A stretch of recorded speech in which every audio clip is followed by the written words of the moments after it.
Skirt के नीचे shorts पहनो, आपकी शर्ट का बटन यहाँ तक बंद रहना चाहिए। भाई मत कर, I am not interested. Gender sensitisation classes कहते हैं और वो बहुत ज़रूरी है। वो डायरेक्टली बोल रहे हैं कि आप हमारे जूनियर हैं, आपको इम्प्लाई करना पड़ेगा। I will try to connect you. मैं कैसे भी तेरे से ही बात करना चाहता हूँ, मैं तेरे ही पीछे रहूँगा। गर्ल्स को ही क्यों कि शॉर्ट्स पहनो, ऐसे रहो, लड़कों से हाथ मिलाकर मत चलो, उनके कंधे पे हाथ मत रखो, उन्हें अलग अलग सिग्नल मत दो, उनसे बात मत करो। मैं अब 6 बजे के पहले ही दौड़ जाती हूँ घर, कि मुझे 6 बजे से पहले ही घर जाना। देयर आई फील कि मेरे को कोई सपोर्ट नहीं कर रहा है। वो जेंडर सेंसिटाइजेशन क्लासेस बहुत ज़रूरी है। नमस्ते, मैं वात्सल्य और आप देख रहे हैं स्वधर्म। एक रिपोर्ट आई राष्ट्रीय महिला आयोग द्वारा प्रकाशित की गई। रिपोर्ट का नाम है नारी 2025 national annual report and index on women safety 2025। नाम से ही समझ में आ रहा है कि महिला सुरक्षा को लेकर के रिपोर्ट आई है। दरअसल महिला आयोग, राष्ट्रीय महिला आयोग ने शहरों में महिलाओं की सुरक्षा को लेकर के क्या धारणा है उसके संदर्भ में ये रिपोर्ट प्रकाशित की गई। 31 शहरों की 12,000 से अधिक महिलाओं का सर्वे किया गया, जिसमें जो बातें सामने निकल कर आई वो कोई बहुत अच्छी या बहुत पसंद आने वाली बातें नहीं है। करीब 40% महिलाओं ने ये कहा है कि हम अनसेफ, असुरक्षित महसूस करते हैं शहरों में। और अभी इसमें हम विभाजित नहीं कर रहे हैं, वर्गीकृत नहीं किया महिला आयोग ने कि ये दिन की रात की बात हो रही है, कार्यस्थल की बात हो रही है या ट्रांसपोर्टेशन की बात हो रही है, कहाँ की बात हो रही है। वैसे कार्यस्थल से संबंधित जो बात है वो ये है कि सबसे ज़्यादा हरासमेंट महिलाएं कहाँ महसूस करती हैं। तो सबसे जो ज़्यादा हरासमेंट वो महसूस करती हैं उसमें नेबरहुड पहले नंबर पर, दूसरा है ट्रांसपोर्टेशन। 7% महिलाओं ने ये कहा कि 2024 में उन्होंने हरासमेंट फेस किया। अब हरासमेंट का भी क्या मतलब होता है? सीटी बजाना, घूरना, कमेंट पास करना, अपशब्द कहना, गलत तरीके से टच करना, मोलेस्ट करना, ये तमाम चीज़ें आती हैं हरासमेंट में। इस संदर्भ में आज हम ग्राउंड पे हैं, हमारे साथ छात्र मौजूद हैं विश्वविद्यालय के, जिनमें लड़के हैं, लड़कियां हैं। इनसे हम जानेंगे, समझने की कोशिश करेंगे कि पब्लिक प्लेसेस में, शहरों में सेफ्टी को लेकर के इनके क्या ओपिनियन है। आइए आपसे पहले बात करते हैं। अपना नाम बताइए और आप बताएं कि क्या आपका व्यक्तिगत तौर पे ऐसा कोई अनुभव रहा है या कुछ भी।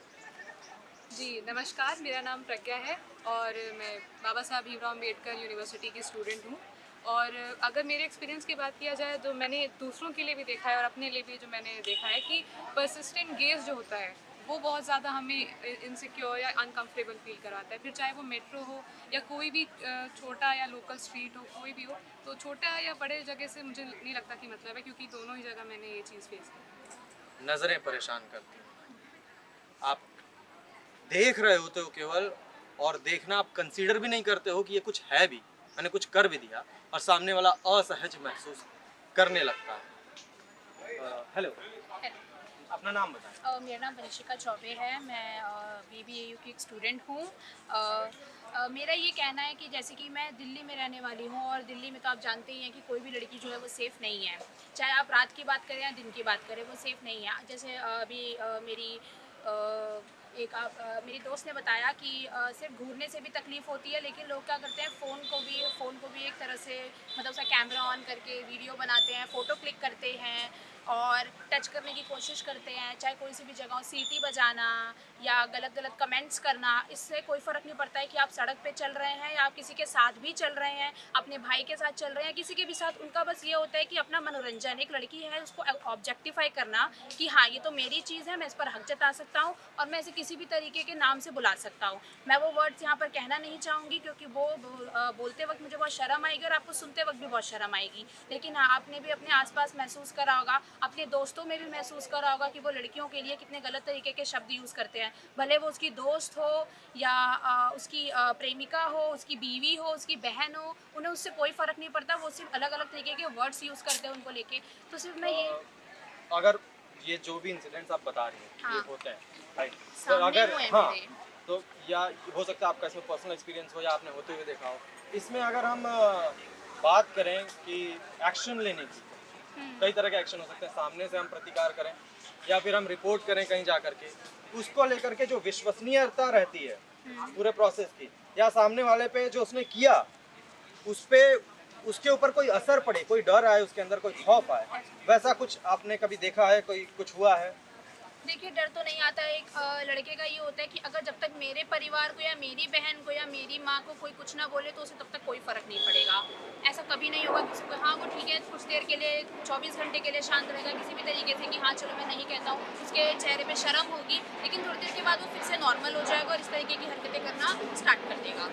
तो मेरा ये मानना है कि जैसे कि गर्ल्स को अलग अलग चीज़ें सिखाई जाती हैं पीरियड से रिलेटेड, और कि इस तरीके से कपड़े पहनो, ब्ला ब्ला ब्ला, स्कर्ट के नीचे शॉर्ट्स पहनो, आपकी शर्ट का बटन यहाँ तक बंद रहना चाहिए। तो मुझे ऐसा लगता है लड़कों की भी इस तरीके की क्लासेस होनी चाहिए और 7th 8th क्लास से स्टार्ट हो जानी चाहिए। प्यूबर्टी पीरियड जो होता है लड़कों का, उन्हें एक तरीके से तमीज़ सिखाना भी बहुत ज़्यादा इंपॉर्टेंट है। सिर्फ गर्ल्स को ही क्यों कि शॉर्ट्स पहनो, ऐसे रहो, लड़कों से हाथ मिलाकर मत चलो, उनके कंधे पे हाथ मत रखो, उन्हें अलग अलग सिग्नल मत दो, उनसे बात मत करो। लड़कों को भी ये चीज़ सिखानी चाहिए, मेरा ये मानना है। जाहिर तौर पर गुड टच, बैड टच जैसी चीज़ें तो हम बिल्कुल बचपन से ही सिखाना शुरू कर देते हैं, बस उनका कितना असर पड़ रहा है कितना नहीं पड़ रहा है वो हम देख रहे हैं, जान रहे हैं, समझ रहे हैं।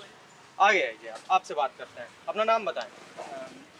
सबसे पहले मैं आपको धन्यवाद कहना चाहूँगा। जैसे कि अभी दीदी ने लास्ट में कुछ जो हमारी महिला साथी हैं उन्होंने लास्ट में एक बोला कि जो क्लासेस हैं उनको बचपन से ही लड़कों को सिखानी चाहिए।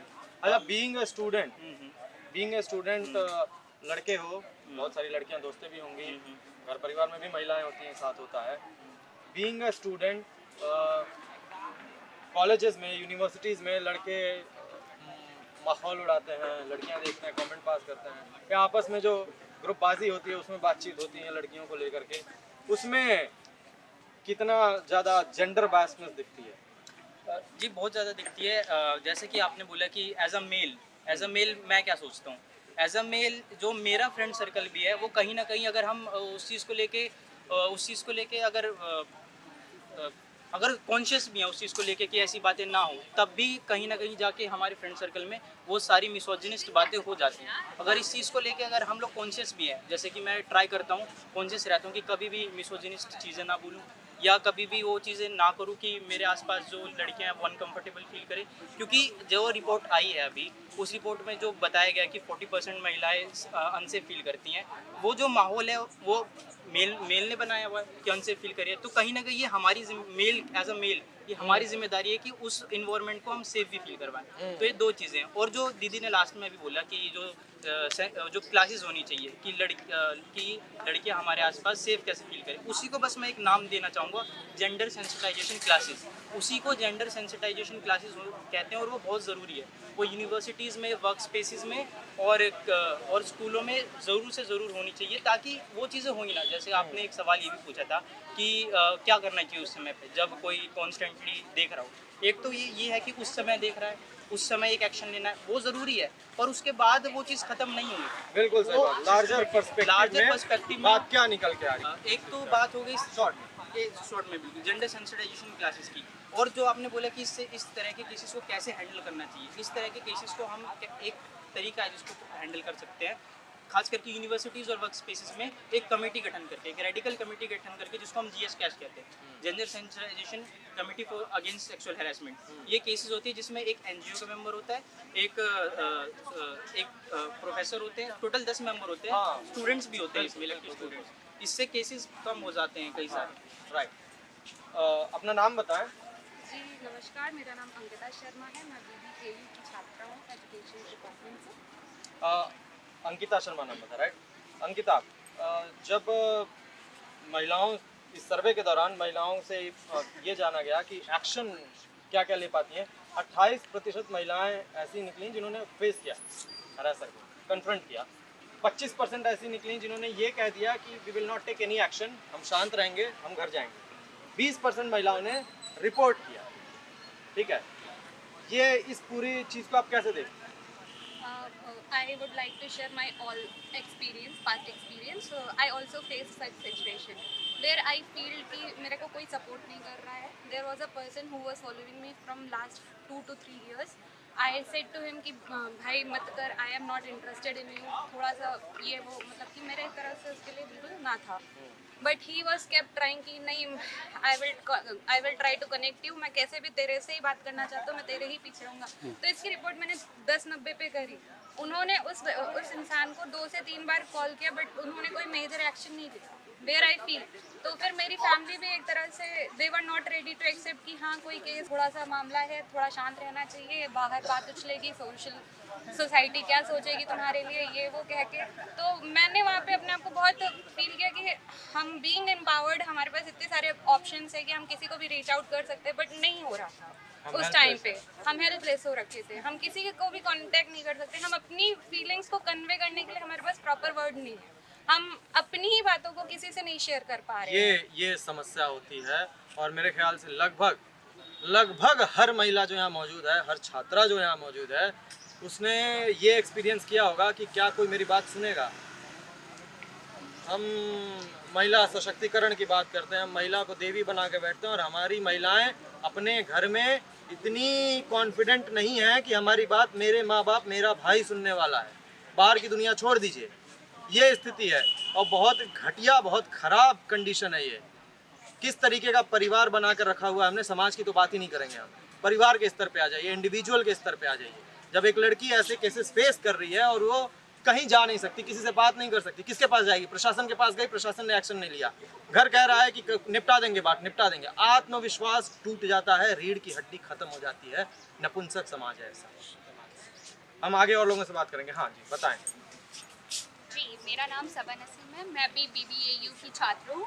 और रही बात, मैं भी एक पर्सनल एक्सपीरियंस शेयर करूँगी। मैं उबर से जा रही थी and Uber driver has harassed me.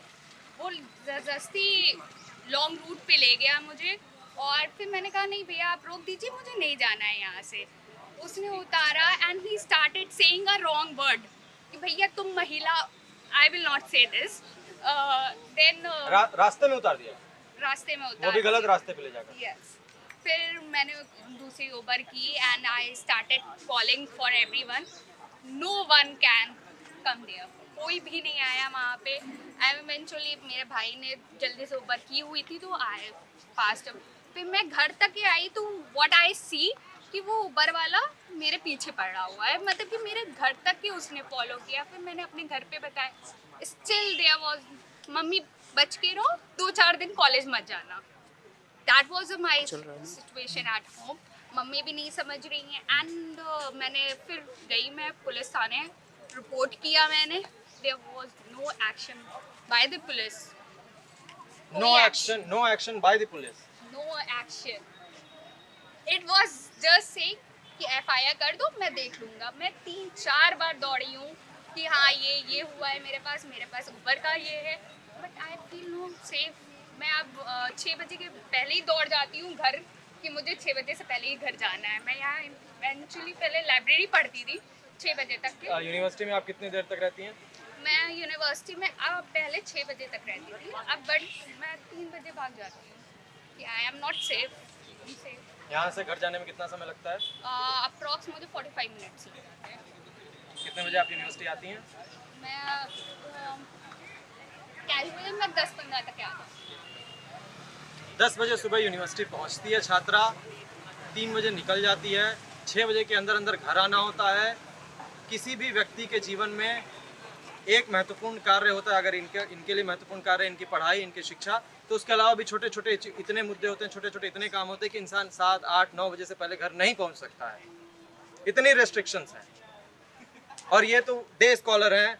Hostel में रहने वाली लड़कियों की बात करेंगे तो उनकी अलग कहानी होगी। रिपोर्ट के अनुसार, नारी 2025 रिपोर्ट के अनुसार 7% महिलाओं ने ये कहा, जिनका सर्वे किया गया उनमें 7% महिलाओं ने ये कहा कि उन्होंने 2024 में हरासमेंट फेस किया। ठीक है, ये कितना एक्चुअल होता है? 7% ने कहा कि मैंने किया। वास्तव में अगर हम तह तक जाएं तो शायद हर पल हर वक्त कोई ना कोई महिला कहीं ना कहीं जा रही होती है, उसको कोई देख रहा होता है, वो कुछ ना कुछ महसूस कर रही होती है, डरी सहमी चल रही होती है, उसकी चलने की बॉडी लैंग्वेज जो होती है वो भी एक तरह का हैरेसमेंट होता है। कितना फ्रिक्वेंट है ये बात? मुझे लगता है कि बहुत सच है, क्योंकि मेरी जो महिला मित्र है हमारी और जितनी भी हमारे बहनें हैं जिनसे हमारी बात होती है, ये बात इतनी फ्रीक्वेंट है। मैं आपको बताऊं कि अभी मैं रिसेंटली एक शख्स से बात कर रहा था, हमारे जूनियर से बात कर रहा था। आप मानेंगे नहीं, 4 में से 2 जूनियर ने मुझे अपनी कहानी बताई जहाँ पर उनको रिसेंटली वो लखनऊ आए और लखनऊ आने के बाद उन्हें ये फेस करना पड़ा in forms of rickshaw pullers, in forms of media personnels. In fact वो लोग भी जो कि उस डिपार्टमेंट में, इस डिपार्टमेंट की बात नहीं कर रहा हूँ, बट ऐसे डिपार्टमेंट में, ऐसे इंस्टीट्यूशन में जहाँ पे वो पढ़ रहे हैं, उन्हीं लोगों द्वारा बड़े ही सटल फॉर्म्स में कि अपना नाम बताओ, चाय पीने चल सकते हैं क्या, और तरीका है कि आप पूछ सकते हैं जेंटली, क्योंकि एक आस्किंग आउट का चीज़ होता है, पर वो डायरेक्टली बोल रहे हैं कि आप हमारे जूनियर हैं, आपको इम्प्लाई करना पड़ेगा। और ये मैं आपको बता रहा हूँ अभी रिसेंटली, एक वीक की बात, तो एक साल का तो आप सोच सकते हैं, ये मैं रिसेंट बता रहा हूँ आपको। तो मुझे लगता है कि बड़ा ही सटल फॉर्म्स में होता है, और जाहिर सी बात है हैरेसमेंट को कोई बता करके नहीं आता, जैसे एक्सीडेंट होता है बता करके नहीं आता।